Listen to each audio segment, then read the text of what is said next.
Sziasztok! Ma a hideg északi sarkkörre tértünk vissza. A mai videóban állatkertünk vendége hát nem épp a sarkkörhöz szokott, de se baj, attól még be fogjuk rendezni neki kényelmesre a kifutóját. A nílusi varánusz a hüllők osztályába, a pikkelyes hüllők rendjébe és a varánuszfélék családjába tartozó termetesebb faj. Afrika nagyobb részén honos, és az egyes földrajzi változatai a helyi táplálékviszonyokhoz alkalmazkodtak. A kontinens északnyugati részeit kivéve Afrika minden folyójában előfordul. Az Egyesült Államokban, Floridában több helyen is megtelepedett a szökött vagy szándékosan szabadon engedett házi kedvencekből származó, elvadult nílusi varánuszok populációja. A nílusi varánusz nagytestű, erős gyík, az egyik legnagyobb a világon. Mérete vetekszik az óriás varánuszéval, amelyik Ausztráliában él, és csak a szalagos varánusz, a pápua varánusz és a komodói sárkány előzi meg őket. Tudományos nevet többször kapott. Először Carl Linnaeustól 1758-ban kapta a Lacerta Monitor nevet a Systema Naturae 10. kiadásában, majd 1766-ban Linnaeus átnevezte a Lacerta Nilotica névre. A Varanus nemzetséget 1820-ban Blasius Merem alkotta meg. Blasius Merem egy 1761-ben született brémai német természettudós, zoológus, ornitológus, herpetológus és matematikus volt. 18 taxont alkotott vagy nevezett meg. A biológiai rendszertanban taxonnak nevezik az élőlények egyazon kategóriába sorolt és közös gyűjtőnévvel ellátott csoportját. Az általa elnevezett taxonokba tartozik például a 4. részben bemutatott puffogóvipera és a tarajos gőték neme, ahova tartozik az 50. részben bemutatott dunai gőte. Visszatérve a nílusi varánusz tudományos neveihez, 6 évvel később, vagyis 1767-ben Leopold Fitzinger áthelyezte a nílusi varánuszt ebbe a nemzetségbe Varanus niloticus néven, és ez maradt a faj mára elfogadott tudományos neve.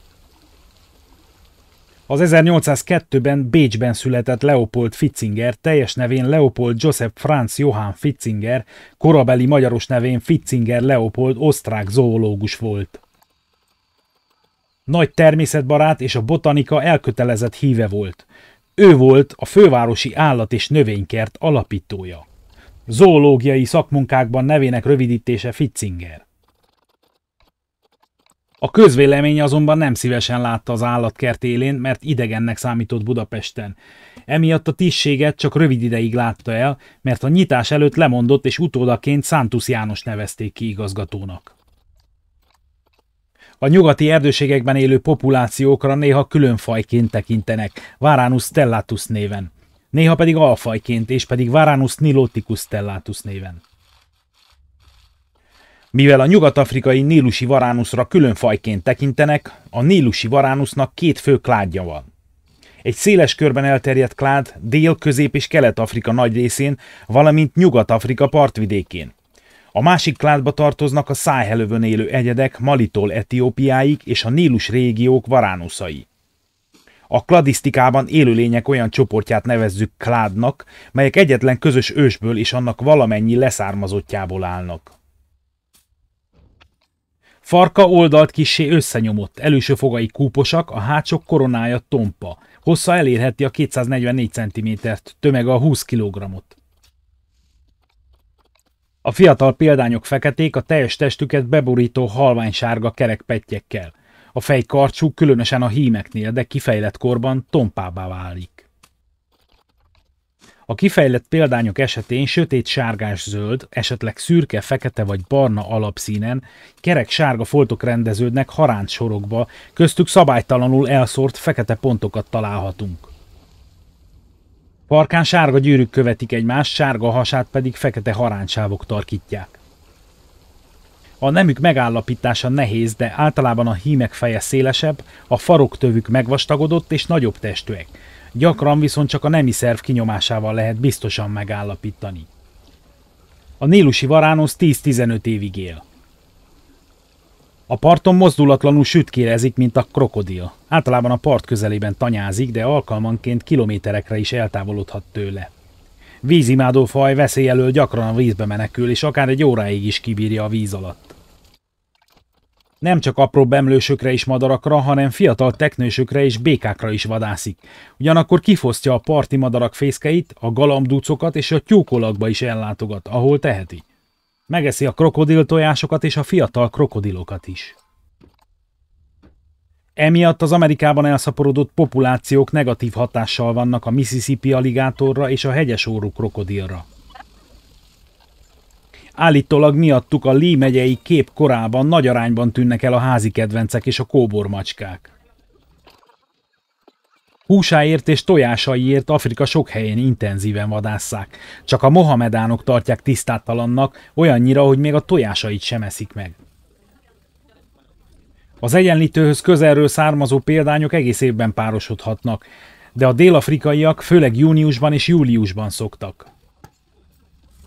A nőstények 5 és 65 darabszám közötti tojást raknak le egy meleg gödörbe, és növényi anyagokkal takarják be. Komposztot csinálnak. A tojásokat így a természetben a bomló növények által termelt hő költi ki. Az elsős évszak folyamán kelnek ki, amikor a talaj puha. A 20-30 cm hosszú kicsik 130-220 nap múlva kelnek ki a tojásból, 28 Celsius fokon főleg hímek, 32 Celsius fokon főleg nőstények. Ehhez 80-90%-os páratartalom szükséges. Gyorsan nőnek és ivarérettségüket kb. 1 éves korukra érik el, ekkor nagyjából 1 méter hosszúak. A Természetvédelmi Világszövetség vörös listáján nem veszélyeztetett. A faj szerepel a CITES 2-es függelékében. Ahhoz képest, hogy agresszívak és nehezen szelídíthetőek, állítólag lehet nílusi varánuszt vásárolni házi állatnak. A kérdés, hogy hol?